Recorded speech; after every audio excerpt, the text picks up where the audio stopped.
Focus. Focus. Oh, hi, Peter. Oh, hi, Dakota. How you doing today? Dude. Welcome to Immediate Review. Woof. We just saw one of the movies. The greatest bad movies ever made. Like, yeah. It's one of the best, and it's become the second best midnight showing behind Rocky Horror Picture Show. Tommy Wiseau's The Room. And Tommy Wiseau was here in person. We got to meet him. This is our second time doing it. Yep. Fucking got a bunch of stuff autographed. We'll show you guys right now. Yeah, I just bought The Neighbors. I don't know if it's good, hopefully, but Tommy Wiseau signed my copy of The Room, and he also signed my copy of Room with Brie Larson and Jacob Tremblay. And then I, of course, went for the classic facial printout, and he signed it, and he gave us 2 hearts, one for each of us. We got fucking Tommy Wiseau underwear. Yeah. So we're pretty big Tommy Wiseau fans, and yeah. As for the movie review itself, I mean, how do we review this one? Yeah, because there was a Q&A. We got to review, the experience. The experience. So there was a Q&A. We'll show some clips of some funny stuff that happened right here. Can you tell us about the first time you saw Rebel Without a Cause? Who cares? Move on. Tommy, I'm wondering what your favorite drink is. Good one. What my favorite drink? You might drink. Move on. Wondering what the production of the Tommy Wiseau show was like. Who cares? Move on. 2 months ago, we found out you were going to be here. Yes. My son decided for his birthday he wanted to come here and meet you. Yeah, is he here? He's here. So Come on, we'll be singing for him happy birthday. Where are you? Okay, hey Corey, how you doing? So you are what? 10 years old or 15? I'm 10 years old. Okay, good. Good answer, all right? So Carter, I wish you luck, but we'll be what's your dream? Let me ask you this: what's your dream? To have a lock of your hair. Okay, good. All right. Do you have the scissors? We have the scissors. We don't know scissors. You know a lot. But anyway, 1 and 2. Happy birthday to you. Happy Maria. Thank you very much. You could have done anything different with The Room. No, I will not make any difference. Sorry to interrupt you.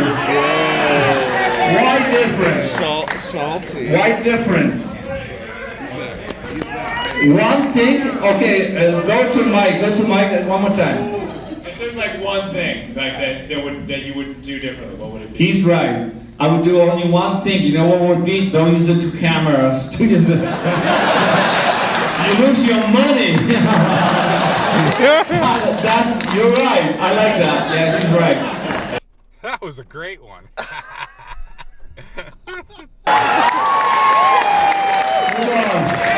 Yeah. Hi, Tommy. Hi. I think I speak for everybody here to say that. Wait a minute. Who said that? You say that? First of all, you don't speak for me. I don't know. Maybe you speak for them. Does he speak for you? Yeah. Woo! Maybe. And wait a minute. What about you?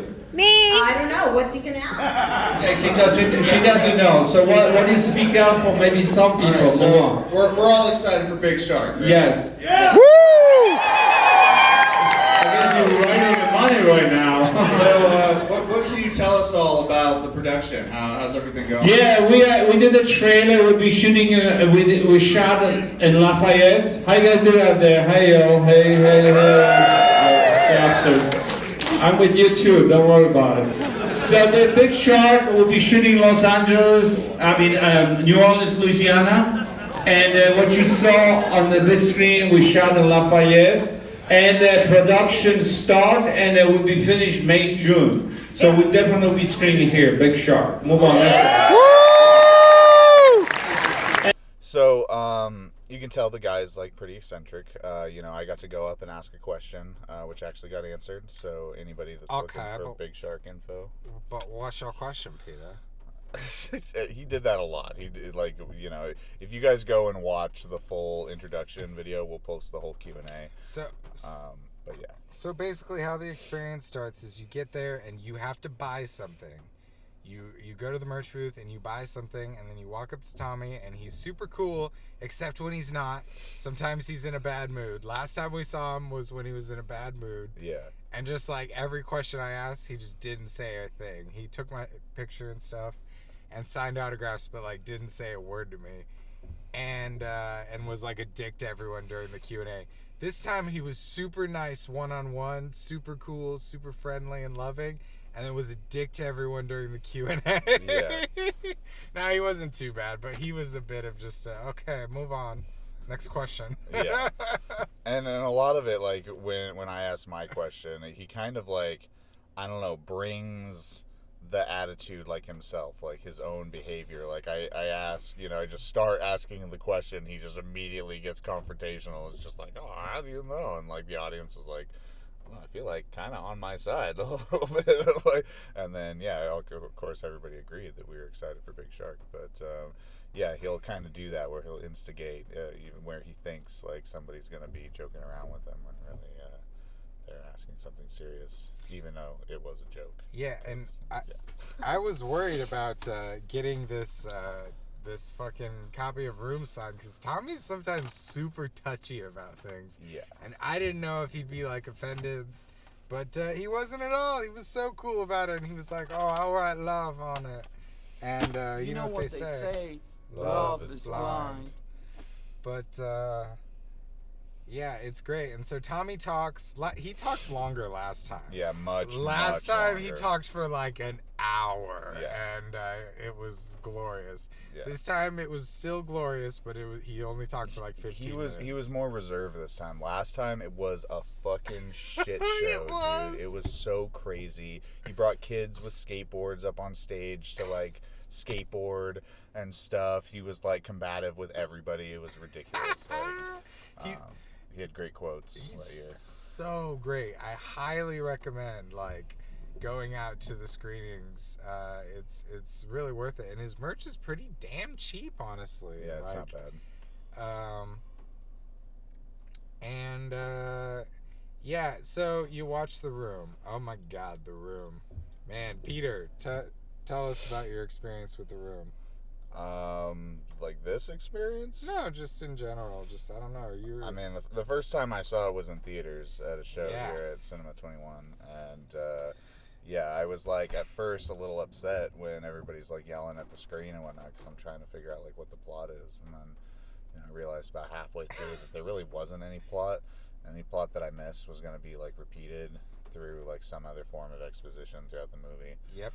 And yeah, the movie basically just has this basic plot, like girl cheats on guy, guy's best friend is the guy that is being cheated with. Johnny comes over, Greg fucks her. Yeah.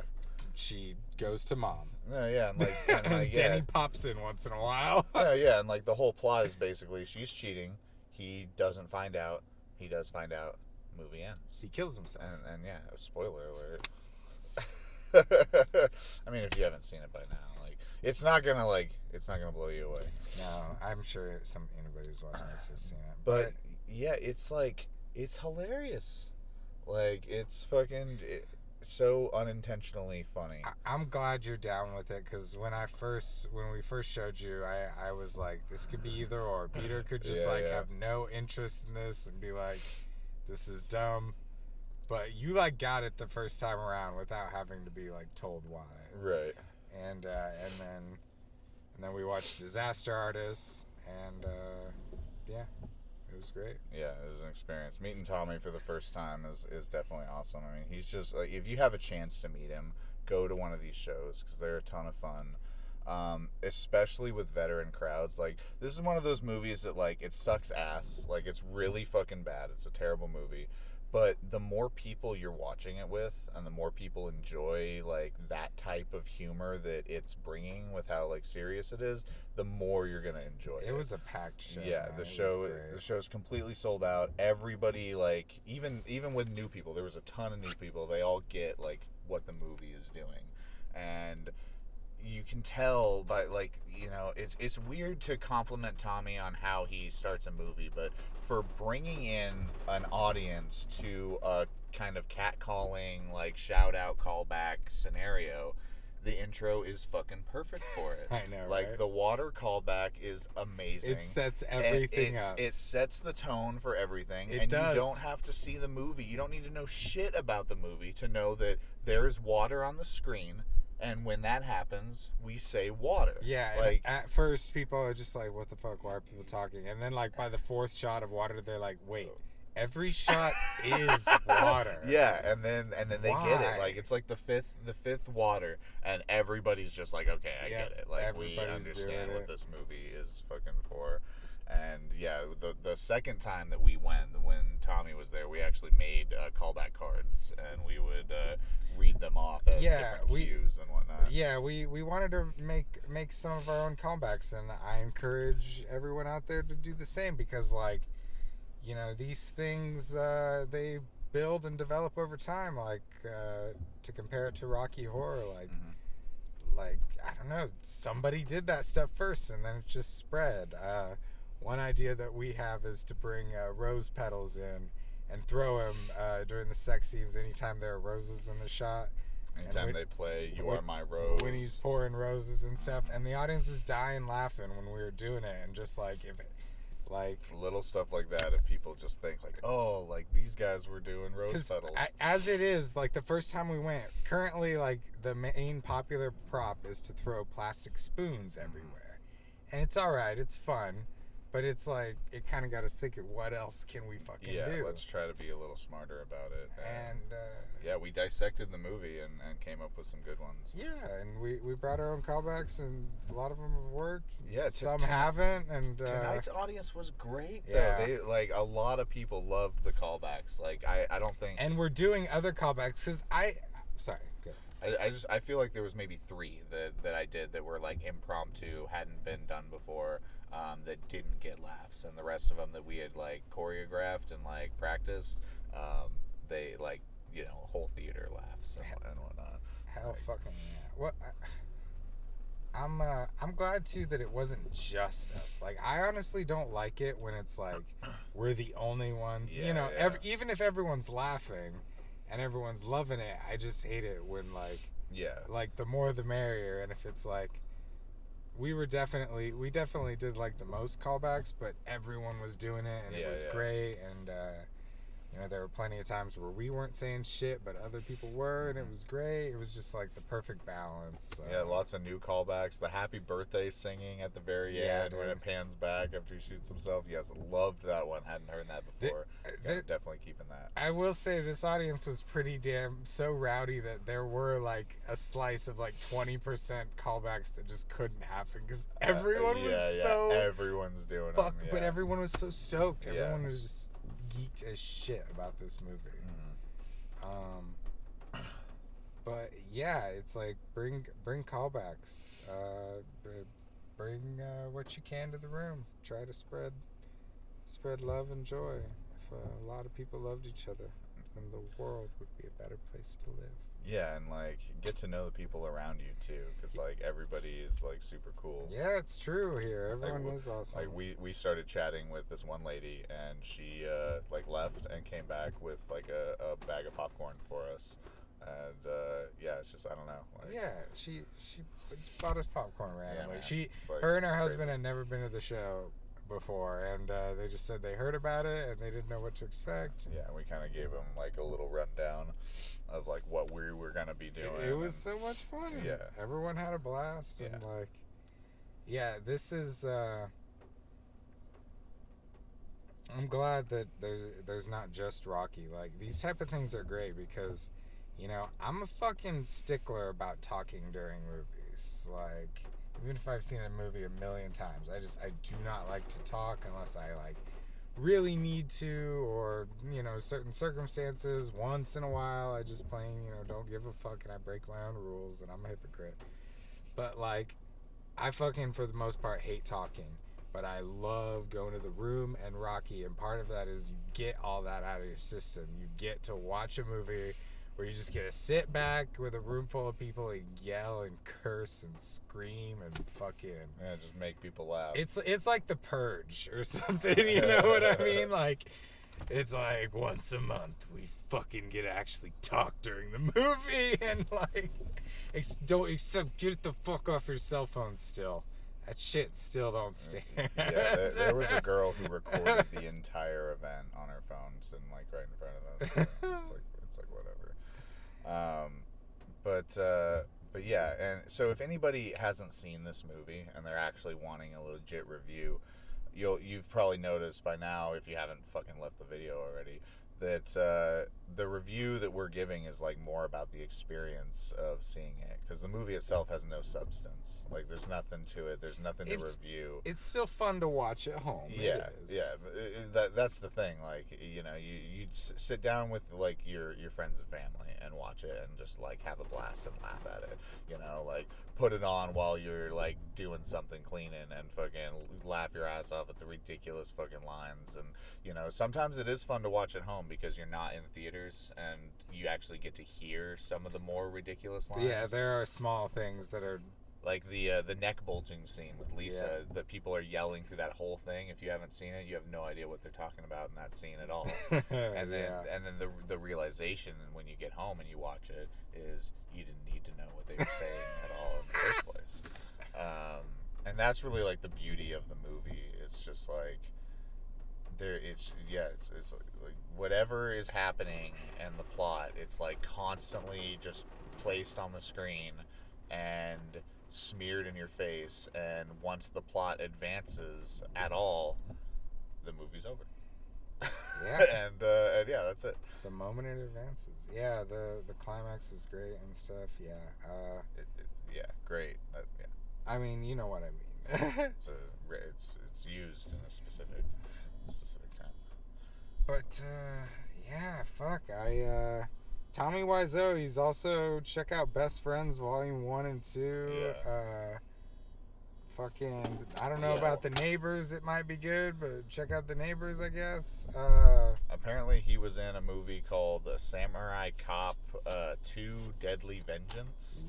So you can check that out. That was made in like 2015. He plays somebody in that. I was looking up the plot to it, but I haven't seen it personally. But apparently he's in it. So if you need an extra dose of Wiseau, go and check that out. A dose of Wiseau. There's also, and then Big Shark is coming. Sounds like Tommy hasn't even fucking started filming yet. Yeah, like based on the answer. Yeah, he basically said that they still had a bunch to shoot. And he's like, oh yeah, we'll get around to it May, June 2020. Yeah. But at least we like have a set date, so if we see him like next year, when he comes around to Portland, we'd be like, "What the fuck, man?" All right, so let's treat this like any other movie and talk about the trailers. What was that Adam Sandler one? Diamond Lust Uncut Gems. Uncut Gems, yeah. Yeah, Adam Sandler trying to be taken serious. You know, again, it doesn't look bad, but I'm just like, whatever. Yeah, what do you think? It's kind of like, I don't know, trying to get back into like the tone of, not really the tone, but I guess like the artistic style of like Rain on Me when he tried doing that a while back. It's striking me more as like almost like a Scorsese Rise and Fall gangster type flick. And yeah, I mean, I'm glad that he's doing something that's more bold. I hope that's what it is, because like I really liked Adam Sandler movies, and they kind of fell off for me. I mean, really after... Kind of? Sorry, go on. I mean, really after Click, like, I just really don't enjoy the movies anymore. 50 First Dates, I really enjoyed, but, like, the last few movies that have come out, that weird Indian one, Grown Ups 1 and 2, Blended, you know, all those, I was not a huge fan of, so if he's gonna, you know, come back and actually like act and be good. He's done other serious things as well. He did that Sandy Wexler, and everyone was like, Adam Sandler's brilliant, and I never watched it, and I don't know, I guess I don't have the right to judge him because I'm not actually watching these movies, but I don't care. Yeah. But if I get the chance, I'll check him out. Yeah. And Adam Sandler looks good, and I wish him the best. And I'd hang out with the guy. Yeah, I mean, he just had his like Netflix special and whatnot, so he's bouncing back. He's doing it. All right, what is that obnoxious fucking bad soap opera soft lighting movie? You remember that one? Was it the one that was like compared to Wes Anderson? Yeah. Yeah. I don't quite remember the name of it. It was like with the two people with braces and they're like swapping spit and there are lots of close-ups of the braces and stuff. Yeah, I don't know. It looks like my type of jam, but I was really I thought the cinematography was too much, and the kind of post-production color grading and shit they did with the lighting is just like it's just too much. It's too just blown out, and It was very colorful and bright for sure. well, not even that, but just like the white soft haze that's around everything was just I don't know. It just gotta up that exposure, dude. it just looked gross to me, and it's like that plus like shots of like fucking teeth the and bloody shit. teeth. Yeah. Gingivitis. That's one I'd catch at home. I'd probably watch that at home, but I have no interest in seeing that giant version of because the whole trailer was like that. Yeah. Do you have any thoughts on it? I don't even remember what it's fucking I don't called. remember what it was called. I'll put it up on screen what it was called. But yeah. And then Big Shark was the only other trailer. Was there another one? I feel like there was one more, some drama. I don't remember. Oh, Parasite. That looked good. Yes. Yeah, that looks super good. Yeah, it was like a weird, like Chinese, like horror, but it was like. I don't think it's Chinese, but it's something East Asian. But yeah. Yeah, man. Chinese. Yeah, it looked good. And then Big Shark. Big Shark. Big Shark. Hopefully that ends up happening. But yeah, what else can we say about this movie? Like it's definitely something you should check out. I believe it's a must see. It's something that needs to be experienced.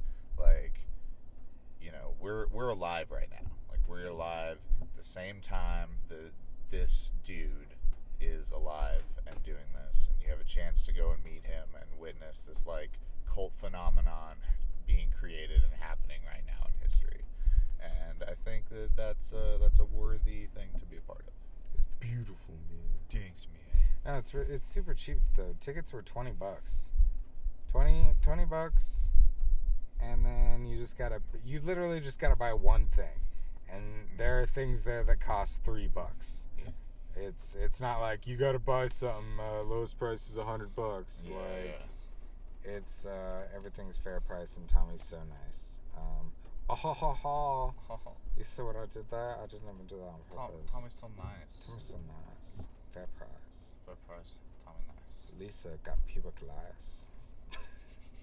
Fucking probably. So yeah. Anyways, guys. I believe that's all. That's it. Yeah. What are some of our favorite moments from The Room? Favorite moments from The Room. I mean, like quotes or anything, moments in general. Yeah. So, I mean, like, yeah, like Danny fucking biting the apple, walking up the stairs. Apple's not in his hand anymore, and then he jumps in bed. And two's all right, but three's a crowd. Four's a party. Four's a party. Woo! I really love when Claudette and Lisa confront Danny on the roof. And just like, what kind of money? What kind of drugs are you taking? Yeah. They're just like, it matters a great deal. Yeah, I added a callback in the scene before when she's like, yeah, Johnny's a lot like a father figure to Daddy. I was like, what kind of father figure? What kind of father? Oh my god, that scene is so fucking funny. And then Chris R. Gotta love Chris R. Oh, yeah. Where's my fucking money, Denny? I mean, any scene with Tom. Any scene with Tommy. Oh, hi, doggy. Yep. Hi, doggy. Legendary. Flower shop. Fucking. Put your stupid comments in your pocket. Oh my god, put your stupid comments in your pocket. I love both the phone calls with Greg. It's like, I'm very busy right now. And the one who's just like, I miss you. I just saw you. What are you talking about? Yeah, I love the roof scene with Mark and Peter. She's just such a bitch. Fuck. I always yell that fuck super fucking loud because people are always like, you know, giggling and whatnot. So it's always nice to like emphasize the shit that characters are saying. Man, this movie is such a fucking clusterfuck. Why do you want to know my secret? Like, I fucking find something new to laugh at every single time. Just like, yeah. Well, I got a new client. What client? like, Greg is fucking we were talking about this the other day, or I think it was Sydney and I, but Greg is like arguably a worse actor than Tommy. Oh yeah, like Greg. Like, that's the thing. Like Tommy's a freakazoid, but like he that's the thing. Like, he's got an excuse of being a freakazoid. Like Greg's like, he's like a normal dude. He just fucking can't act worth shit. He just can't. Tommy knows what emotion he needs to convey. Yeah. Greg is sometimes like confused about exactly what the line means. Where Tommy's just full passion all the time. Yeah. You know, he's just has a different way of talking. Yeah, that's a way to put it. Oh, Tommy just got a different way of talking. Okay, Peter. What's your question? He did not say okay as much as he did last year. Man. I was really hoping. No, it's all right though, man. We can't complain. We got Tommy. We man. got Tommy. Yeah. We got Tommy. And that's the thing. It's a sold out show, so the fact that we even get a chance to go and whatnot is super cool. And you know, we always show up super early. We'll stand in line for a long time. Yeah, get there early because Tommy runs out of juice and seats get filled up fast. Yeah, if you want a seat, you have to either go and immediately sit down, and then your autograph with Tommy takes for fucking ever, or you show up super early and you can get your autograph done and then go get a seat before anybody really takes any of the good ones. That's what we do. Biggity bam, In-N-Out burger. It was awesome. Exactly. But yeah, anything else you gotta say about The Room? We wear ties on our heads so that for Lisa, another thing that I don't know how popular it is online or whatever, but we did, and last time we were here, we were the only ones. This time there were like 10 or 12 people I saw who were doing this shit. Yep.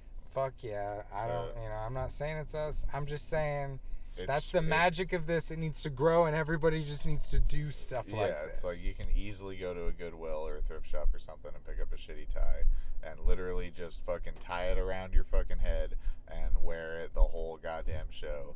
And yeah, it's just a blast. Like the whole thing is a blast. It's like a fucking cult gathering of just a bunch of people that love this fucking movie. It's the next Rocky Horror. Rocky Horror has been playing in this city. We're in Portland, Oregon for fucking 40 years straight at Clinton Street Theater, and this one's been playing, they said, since 2009. So this is the 10-year anniversary. Fuck.